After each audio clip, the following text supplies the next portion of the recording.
Chủ tịch Hạ viện Jordan Mazen Teki Ekadi đã được đại diện Trung tâm Bảo tồn Di sản Thăng Long Hà Nội, trực thuộc Ủy ban Nhân dân thành phố giới thiệu về lịch sử hàng nghìn năm của dân tộc Việt Nam thông qua những hiện vật được bảo tồn và gìn giữ tại khu di sản được UNESCO công nhận là di sản văn hóa thế giới, nơi mang đậm dấu ấn lịch sử của thủ đô nghìn năm văn hiến.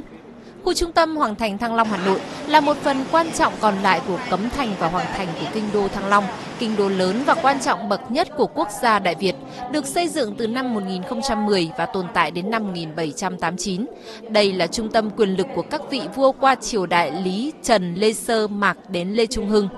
Các cuộc khai quật khảo cổ học tại khu di tích này từ năm 2002 đến nay đã tìm thấy dưới lòng đất nhiều di tích nền móng cung điện, lầu gác, hàng triệu di vật. Đây là những bằng chứng sinh động phản ánh lịch sử huy hoàng của kinh đô Thăng Long hơn 1.000 năm về trước.